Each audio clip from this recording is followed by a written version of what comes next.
You know, I'm Challenger, I have no life, and I'm Asian, so I probably can get rank 1. Previously on Dragon Ball Z Mouth, we were at 489 LP, and then we played Tarek with our little Scara on the AD carry. And our Lee Sin, aka Mountain, comes for a gank. So the enemy just kind of forced the trade at a bad time, and you know, they went for it even though they didn't know where Lee Sin was. But also was a pretty cheesy gank because he went from golems to red to wraiths to bottom lane, and that's actually a really long walking path. But it's kind of smart because since he's in the bottom side jungle, he can protect his blue buff. Like say you're purple side and you start the blue side and you gank bottom lane, the enemy jungler might go to your red and steal it, which will definitely put you behind, especially if you didn't get a successful gank. But in this case, he can definitely protect his blue buff. Also in the bot lane we get a double kill, even though I misplayed.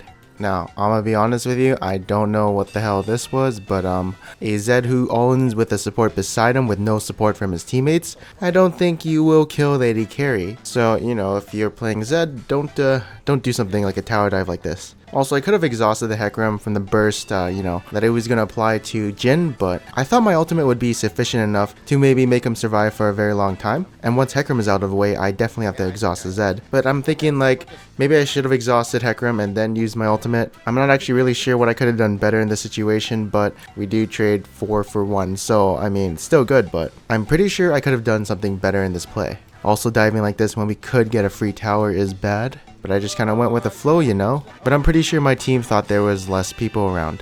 Anyways, in this team fight, I don't really do anything except, you know, racking up those assists. I really like those assists, you know? But also, there's one thing I find really funny, and that's gonna be Jin. I kind of want to do a small rant about Jin, but, you know, if you've been watching Worlds and all of that, and, like, even solo queue, it just seems like all he has to do is use his W and his ultimate, and he'll win the team fight. It doesn't really seem like he has to use his Q or E, or even auto attack, but it just seems very interesting how an AD carry who, you know, goes into a sniper mode is just as useful as an AD carry who auto attacks. Obviously, he's using his ultimate to assist us for picks, but I'm just saying for the majority of like team fights, you'll probably see him using his ultimate and he'll probably still win. I kind of feel like an AD carry should be using his spells and auto attacks. Of course, he does do that after or before he uses his ultimate. Also, pause for a second. I'm surprised we lost his team fight because they did nullify Kennen's ultimate, but also it was a 4v5, so that's probably why we lost. But back to the rant on Jin. I think when he uses his ultimate, the work has been done from him. But in my opinion, he is a balanced champion, so I mean, he's fine just the way he is. He just kind of plays a different playstyle than other AD carries. But anyways, enough about my rant about Jin. Let's talk more about this game. And as you can see here, I get a little cocky, so I die. But that's, you know, one throw and we still have a big lead. And we also do scale into the late game. But a couple more throws and we might actually lose this game. Maybe like 2 more or 3 more, or, well, it's probably going to be 2, but we do feel like we're still more powerful in team fights. In this team fight, we're kind of not really in a good position. Some people were like not in the team fight at the beginning. Some people got picked off at the beginning. I exhausted Hecarim instead of Kennen, so Kennen still got his damage off, and some of my teammates got anoded. And you can see this team fight also didn't have Jin again, so that is throw number 2. But we do scale into the late game pretty good, so we need maybe 1 or 2 more throws, and then the game becomes kind of even. But for now, we're pretty confident that we can win team fights. For instance, I'm pretty confident I should flash to save this Olaf from dying, and apparently it was a good choice. And now we get the inhibitor right here, but my team kind of goes in. Obviously you don't want to do that because we just can't siege. There's 2 Nexus towers, and that's pretty hard to take care of. I mean, we do get a kill on Hecarim, that's good, but all we have to do is, you know, screw the bot lane, go to the top lane, take out that tower, siege it, and let the bottom lane push in.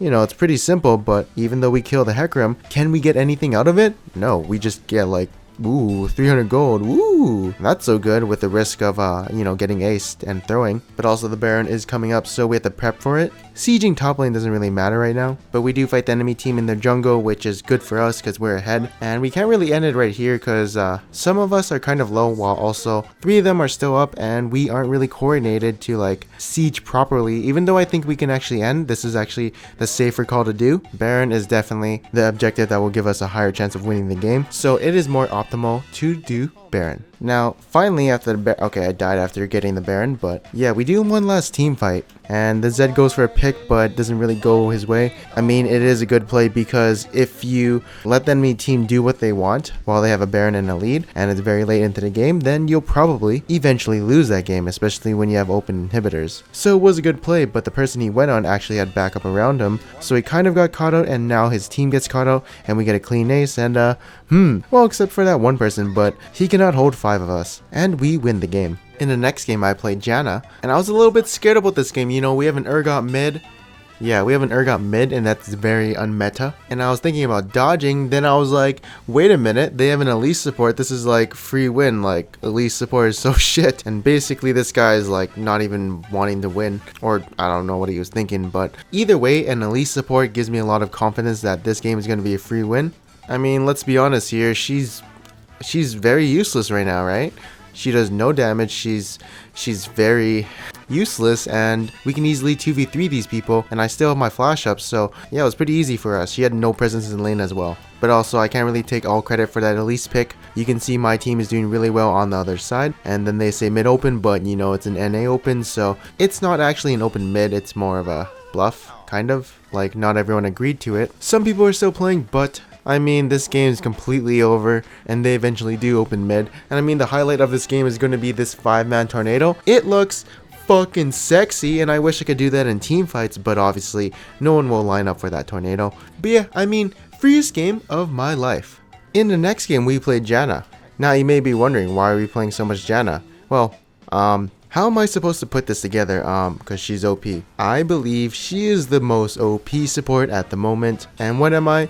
I'm a meta slave. What is a meta slave? It's a person who plays the most OP champion in each role, so we can get some of that free low and climb the ladder easily. And that's how I climbed so high up in the ladder. To the people who think you only got the challenger because you're a meta slave, well, I mean, if that's so true, then you can probably do the same thing. So to the people who all say you're a meta slave and that's the only reason you climbed, I challenge you to do it yourself. Now that's a soft version of what I really want to say, but you guys get the idea. But you can see I am feeding right now. I don't really have a lot of assists, so you can say I'm feeding, and I won't spoil the end, but you guys probably know what happens. Also, what I was thinking here was once this guy got caught up by a bubble, it was time for me to reset this team fight to make sure he would survive. So what I needed to do was, once Malphite went in, I had to push everyone back and reset, and I had to make sure that I wouldn't be hit by Malphite's ultimate to save this rumble. So I think it was a pretty good play from me, but I'm not 100% sure. Now we see that Olaf is pretty low, and Karma is dead, and we kinda cleared Baron, but I want to ask you guys, is this Baron a good call? Yes or no?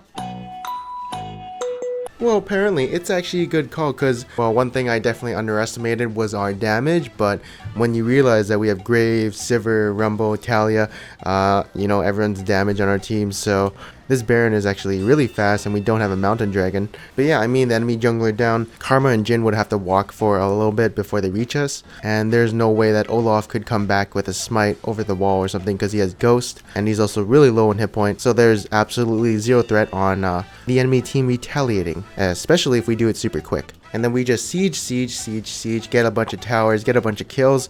The enemy team can't really do much. And so, this is really good for us, as we do get some kills and an inhibitor out of it. Then we siege bottom because that's what you're supposed to do, but a little team fight erupts, and you can see Sivir's not with us. So this is actually a really good fight coming from the enemy team, and what we have to do is kite back, make sure none of us die, and wait until Sivir gets here. But the enemy team's front line is actually just diving into us, so they get out damage and I die. But does that matter? No, I can feed, but then, you know, I can win. Easiest game of my life. Even if I feed, it doesn't matter. Janna definitely helps people who didn't feed. Now, I'm starting to learn these matchups a little bit better. You can see we get double pulverized comboed, but then we instantly turn on Ezreal, and look how chunked he gets. He gets pretty chunked. So I mean, Jesus Christ, I think that's more of Jhin doing that kind of damage, but still that is the power of dominance. Anyways, Alistar comes in for a little combo, which shouldn't be happening because he has no jungler support. So yeah, I mean, Alistar going in for that kind of trade definitely made him fuck up the lane, and we just keep slowing him, putting a bunch of CC, trying to kill him, but he does dodge the last Jhin shot. So what Jhin has to do is flash in and try and get as much damage on him, but you know, he's actually still safe. I still have my exhaust, I still have my E, I still have my ultimate, which I use right about now. Although I think I should use it a little bit earlier just for the healing. Sometimes I use it to, well, I usually use it the last second, which is pretty bad. You'll actually see future clips where I fuck out with my ultimate and use it too late, but I do think I have to work on that. Anyways, I'm going to tell you guys why this Janna play was pretty bad. So first off, Hecarim is coming for a gank, and I wait until he uses his E so I can flash and Q him. But the thing is, I was in range for my W, so I just had to slow him, and then Hecarim would follow up, and maybe also a Jhin ultimate. So using my flash right there was definitely unnecessary, but it did look kind of cool and a little bit flashy, but it definitely was unnecessary. Also, I knew that Jhin was ulting, so I just used my ultimate to push back everyone. I did not want Vi to interrupt him with maybe her ultimate, but also Alistar was coming in for a combo, but I definitely could have used my R to push him back when he uses headbutt, but you know me, that's just really hard to do.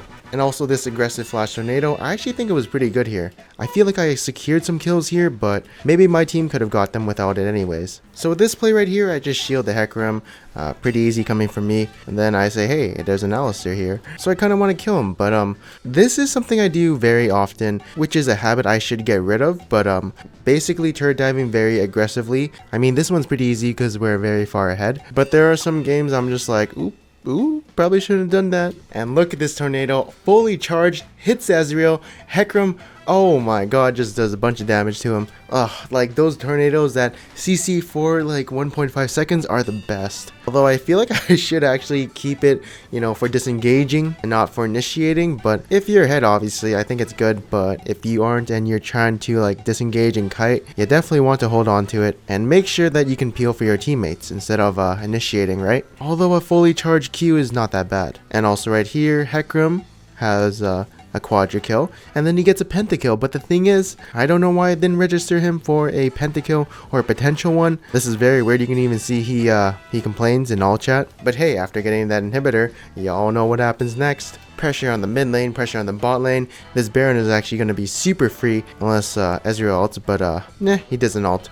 And yeah, basically after getting that Baron, we win with a perfect game on Jan. Oh, see, I wonder if I didn't die there, would I have gotten an S plus or even an S minus? I'm just wondering if that contributes to that, but in the end, it doesn't really matter because all I want is that win. But in the next game, we have our clickbait title coming at ya, and that's going to be your matchup, Prey versus Deft. In the bot lane, yes, that is Deft on Caitlyn, and I'm currently blocking him, but there's like a site where it shows all the pros and what their Smurfs or NA accounts are, and I checked and that is definitely Deft.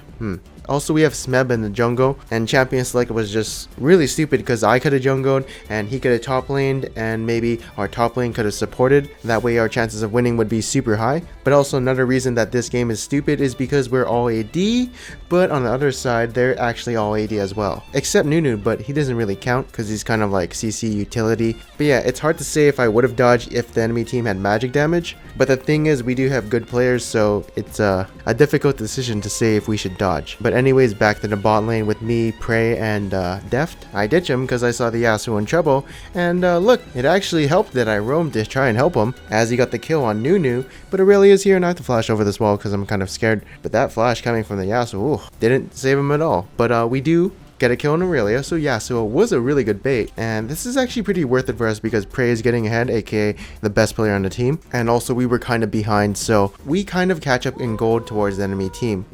Oh, and there's like a little skirmish here, and I'm like, ooh, tornado this Alistar so he can't get away, but then I'm like, oh, that's right, it's my job to actually CC to Nunu when he ultimates, but I haven't played against a Nunu in such a long time that I forget. And also, to know that I have to do this, I have to think about it before it actually happens. But also now, since it has happened, I will remember this this situation and never do that again, and actually save my tornado when he uses his ultimate. Anyways, what I could have done better. Let's see, I didn't realize that I knocked up Alistar's headbutt. I also pussied out in the beginning, so I didn't tank as much as I could have. So Prey takes a lot of damage, and also my R knocks away the Caitlyn so she doesn't get hit by the Lee Sin Q, although that ultimate was almost necessary to save Prey, of course. He does not live, so that kind of sucks, and yeah.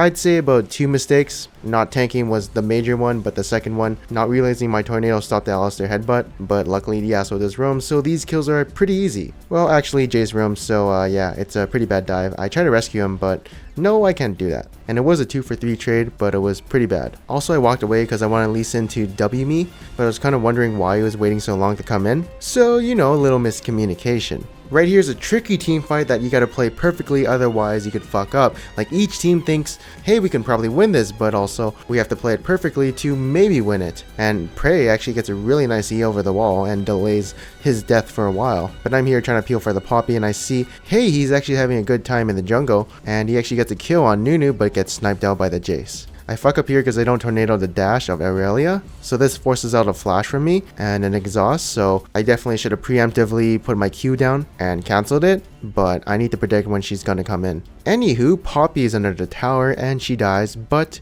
you can see someone suicides by the name of Jace. And now my team's like, ooh, give me some of those kills.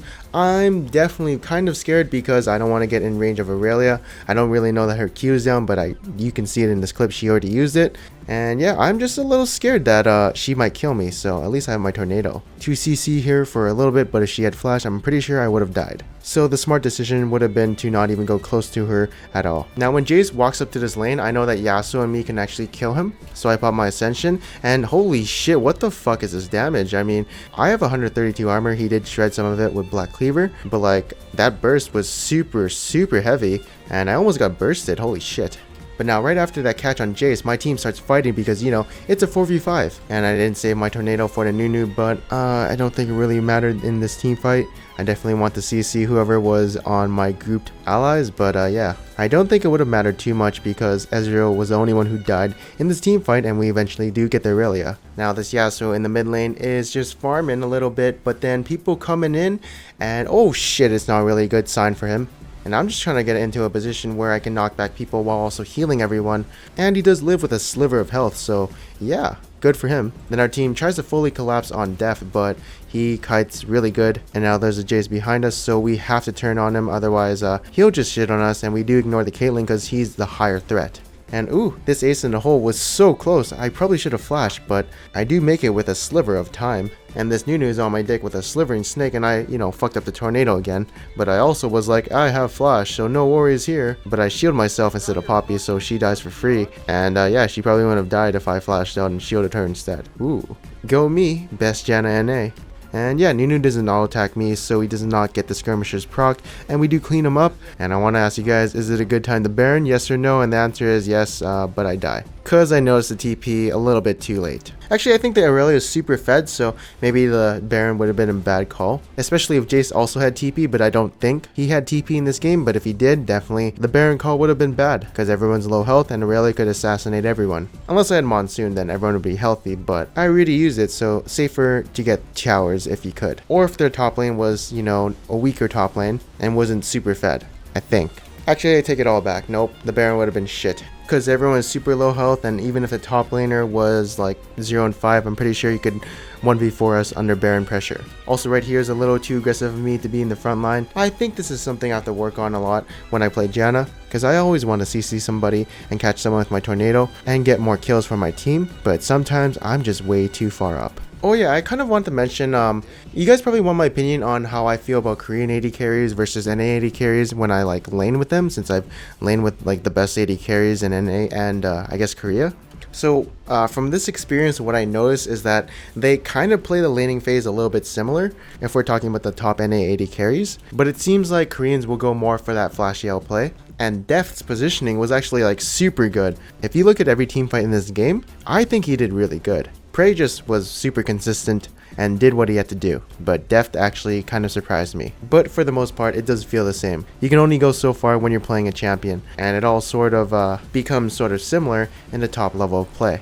But yeah, I mean, not really a lot of mistakes I see coming from Prey or even Deft. So, I mean, yeah, they're pretty good. Although Deft does get caught up by a tornado. I think it was my tornado. I don't know. It could have been Yasuo's. I don't remember, but he does die. And then now I just fuck around with this Nunu. Because, you know, why not? And yeah, that's basically going to be game.